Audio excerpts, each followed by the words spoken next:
Hey, what's up, y'all? Welcome to another episode of Changing the Story, where we're going on a journey of having God and His Word change the story in our lives. So, we want to welcome y'all, story changers, to this awesome episode. And we got an awesome guest with us here today.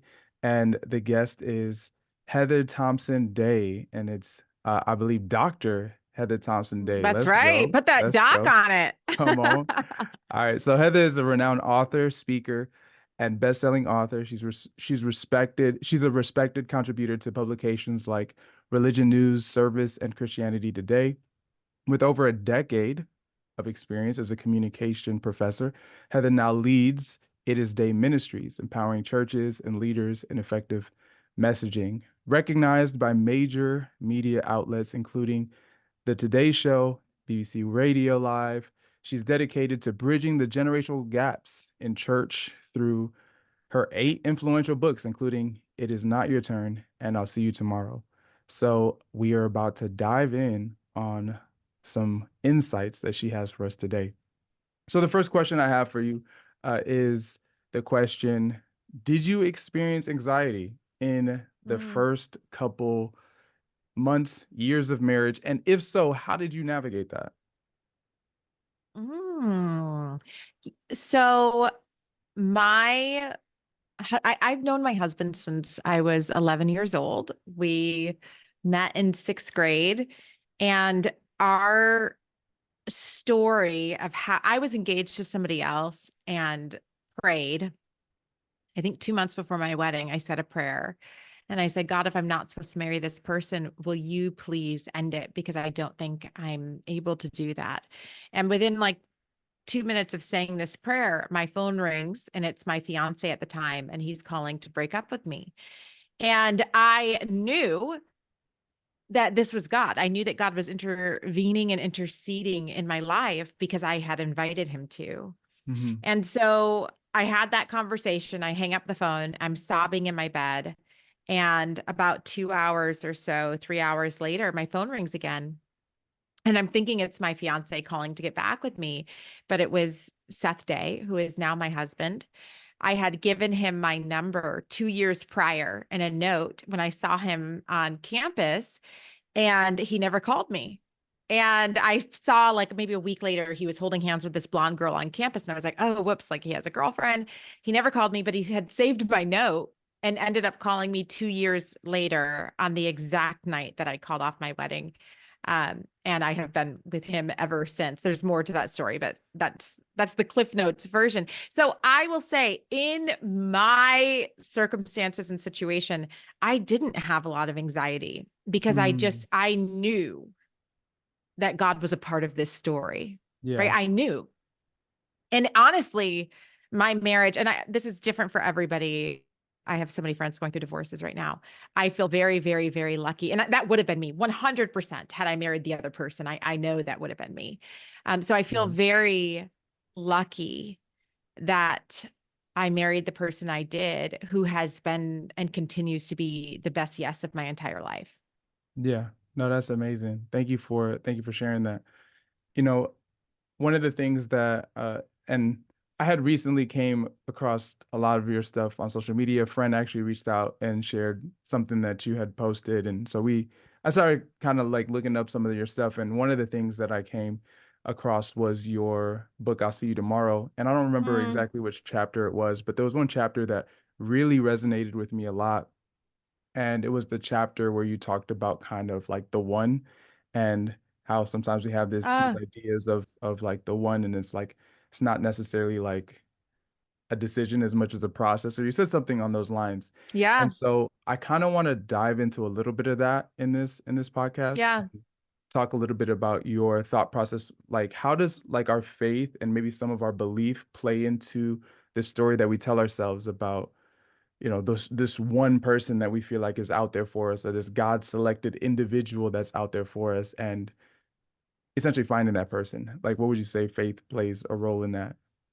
Yeah, I hold both beliefs to be true at the same time.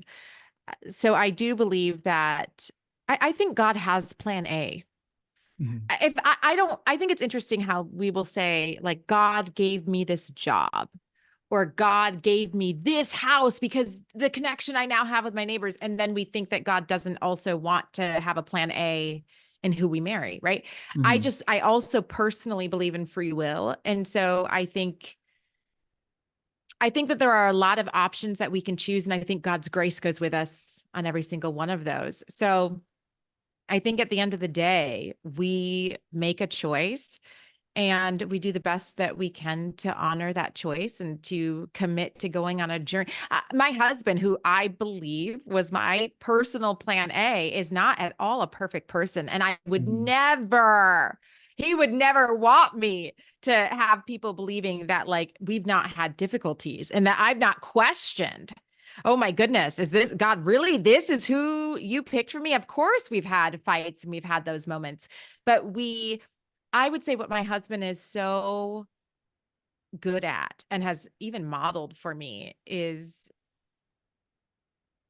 like each day just trying to be better Yeah. for God and for the other person. And I will say that like I think both of our commitment to God has been very instrumental to our particular marriage. I am not somebody who thinks that like you can't fully love each other if you don't have a relationship with God. Some people, I'm sure have wonderful marriages and aren't Christians. For us, man, so much of our relationship is walking the block in prayer about our lives. I don't know that somebody I don't think somebody could like fully be in a relationship with me probably and not also be in a relationship with God. It would be annoying. I think I would be annoying for them. You know what I mean? I would be Yeah. too much. So I don't know. I just feel like we have grown so much together as we've grown with God. Yeah.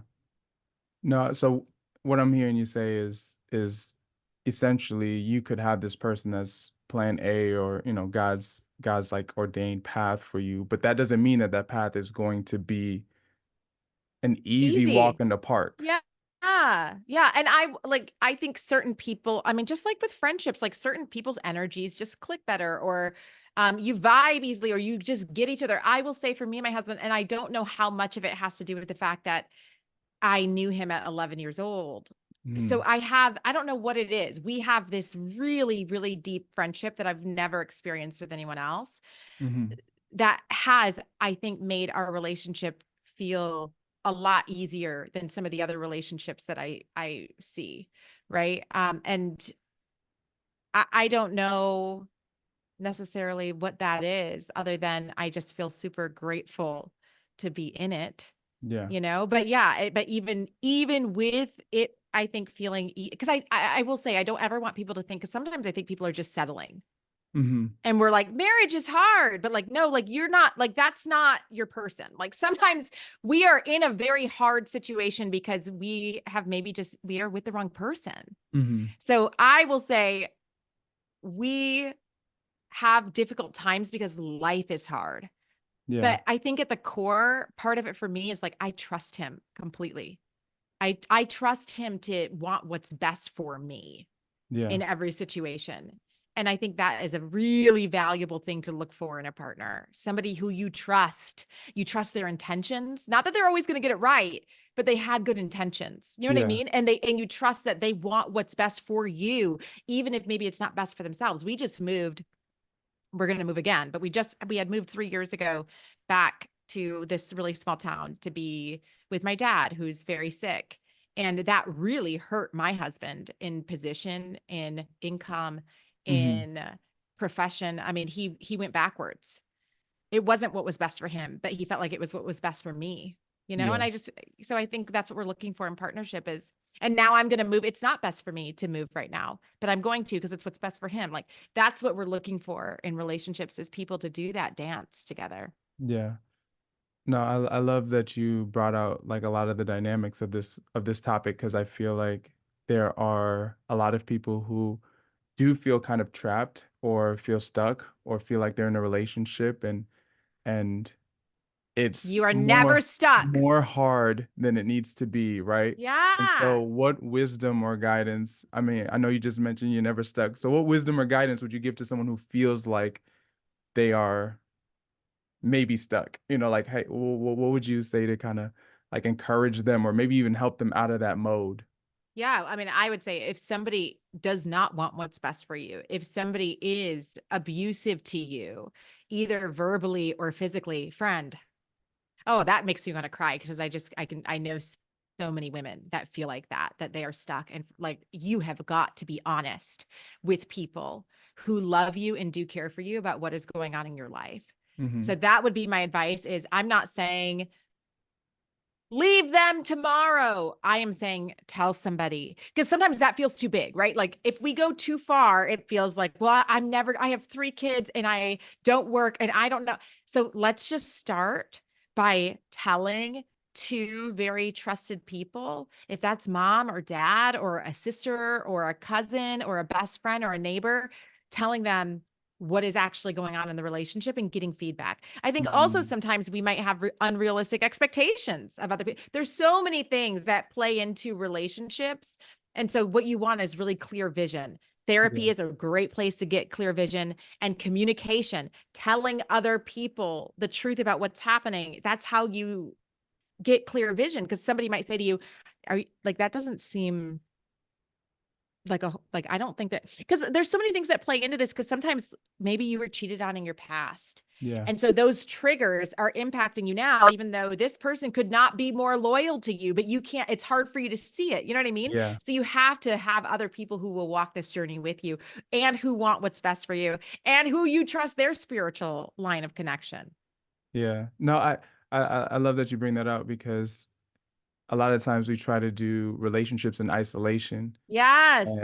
and relationships were never essentially meant for isolation. We're meant for community, and Yeah. even in the broader sense, not just in the husband and wife or boyfriend, girlfriend, Yeah. whatever, in whatever way. So, no, I like that. I like that a lot. I'm curious because when you talk about taking that step to community and reaching out, is there like, especially talking on communications being something that's your thing. Is there some like really practical steps that you can give to somebody who's like, okay, tell my mom, tell like what if I feel like I don't have anybody or I feel like Mm. or maybe I do feel like I have people, but the people that's in my life currently right now are judgmental, and if I say something, maybe I tried to tell my mom one time, but she said that's just marriage, get used to it, right? Like how Yeah, like we have what unhealthy. practical like little itty bitty steps would you give for someone to say, okay, maybe start here, try to go in this direction? Yeah, I would number 1 tell anybody to start with therapy.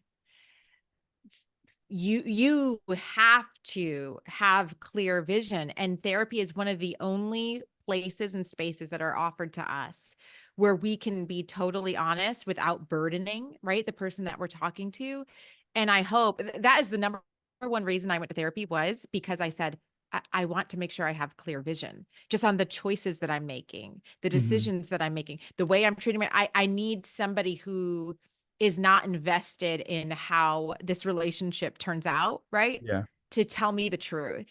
And I told like, for me in therapy, I looked for a therapist that would be willing to tell me the truth. Yeah. So I think that's a great place to start. If you cannot, if you don't have insurance and you can't afford therapy, there's lots of like there's different out of pocket places that are trying to work with people with low income. And also, I'm trying to think of some of the best books that I've read on relationships. Codependent No More.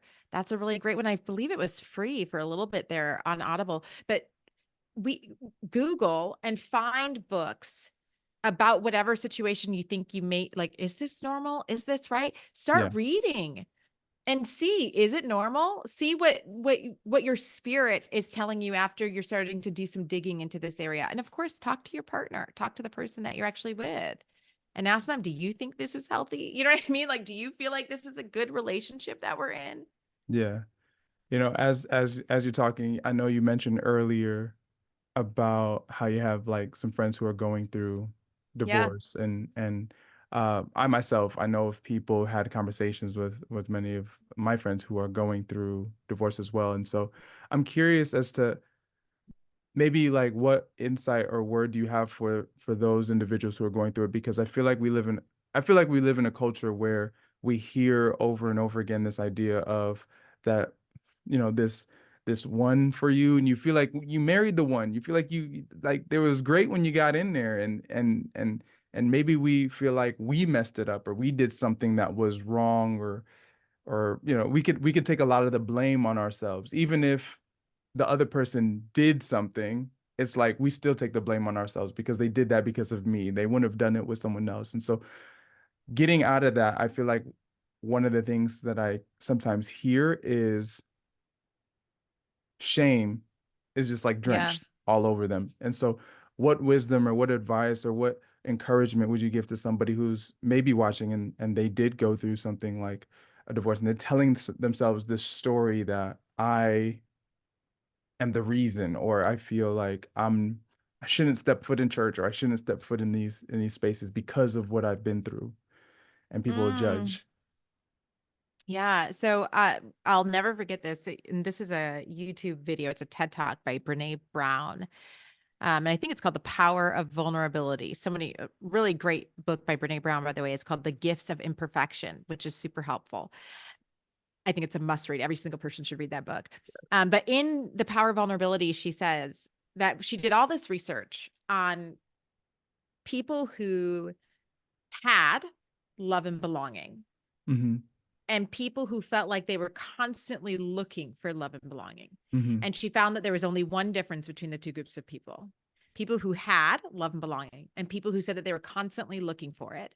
The only difference was that the people who had it believed that they were worthy of it. That's Wow. it. So the path toward love and belonging starts internally, not externally. It is to decide and to believe. And I personally think that it is hard to do without a spiritual connection, because for me, that has been so much a part of my own story, is God redeeming so much of my own shame, so Yeah. much of the things that I thought, my imperfections that I thought made me unworthy of love and belonging. God letting him into that. And this is not something this isn't like an overnight, I'm healed. Like, and healing is not a linear journey, right? Like, Yeah. and I love this. This is Tarana Burke. I went and saw her. She's the lady that did the Me Too movement. And she just had this quote that when I saw her speak live, she said, "On the journey toward healing, everyone can't come. Mm. On your journey towards healing, everyone can't come. There are some people that if you try to bring them on that journey, you will never Yeah. get anywhere." Right. So I guess what I would say to the person that is struggling right now or is in a bad relationship or in a bad season, I just want to tell you, you are worthy. You are Yeah. worthy of love and belonging. You are made in the image of God. You are loved by God, not because of what you produce and not because of things that you've achieved, but because of just because you exist, because you are Yeah. a being. You are loved by God, and you don't have to earn another thing. Yeah. And so how do we begin that wrestle of trying to accept that? I think therapy just has to be a part of that journey, right? And community is a part of that journey. I Yeah. can't tell you how many times when I'm alone, I'll look at my life and I'll say, I don't know how to do this anymore. Or this feels impossible. This mountain feels impossible. And I will have one day with my sister and my brother-in-law and my husband where we're playing games and laughing and eating food. And I will wake up in the morning and say, oh, like I can do this. Yeah. So being in community is part of, I think, that process. Yeah. No, I love that. And it even sounds like there is a level of bravery that's required to believe that you're Mm, worthy. Like it's almost like boldness, right? Like when the Bible talks about entering into the courts with boldness because of what Christ has done for us. It's yeah, brave. You got to be brave to step that's up the into that gospel. place. That's the And gospel. mhm. No, that's Is awesome. that God wants to dwell in you. That's the gospel, right? And Yep. so as God literally, like you ask and you will find. You ask and now God is dwelling in you, but presence requires presence. And I Yeah. really believe a lot of people are not aware. We keep crying out to hear God's voice out there, Hmm. not understanding that it is an internal dwelling right? But if you aren't present enough in your own, if you aren't able to be present in the numbness or the pain or the shame, just sitting with it, you will never realize what you actually have access to, Hmm. which is the Holy Spirit that is already seeking to dwell in you. Yeah. No, I love that. I love the picture of God wanting to dwell with us through every Yes. emotion, positive, what appears to be negative. Like all of Yeah. it is the beauty of God saying, I want to sit here with you in this because I feel In it your too. humanity, in your humanity. No, that's awesome. That's awesome. Well, real quick, as we come to the end, I just like asking this question just because it's always fun to hear what people have to say on this. So I'm just going to ask, do you have any word that's on your heart that like maybe when you came on this podcast, it was chewing on you, maybe throughout the podcast, it was on your mind? What is what is a word that you would like to that you like to share? Yeah. So as I did my prayer walk this morning, I was really struck. I just kept thinking about peace. And again, like how if I am looking for peace externally, it will never actually be peace. Peace is an internal experience that you bring with you into life and circumstances and situations. It's not a place that we achieve or we get. It is something that we start to experience within. And so that would be my word for people is just we have to stop looking for God everywhere else. Mm. I'm not like we don't even this could get me canceled, but I really believe this. Like we're not God is not in the church. And God is not in the sky, and God is not in that person that looks so much better than you and has it all together. Like God wants to dwell in you. You don't, that's the gospel. You don't have to Yeah. go anywhere. The whole story is that God came to dwell with you. And may we just be present enough within our own bodies and ourselves to experience what we actually have access to. No, that's amazing. Thank you so much. And I feel like that is so crucial when it comes to helping people change their story because once you start to connect with that God who Listen, is connected with you presently yes. right here, then God can help you on that journey. How do you keep looking for something that's already found you? Exactly. Exactly. Yeah. So thank you so much for your time. I My honor. appreciate it. It means the world to me. It means the world to the listeners. And to those that are tuned in listening, I hope that y'all can see how your story can change with the power of God's word and that word living in us. And Amen. so till next time, y'all stay blessed. Peace.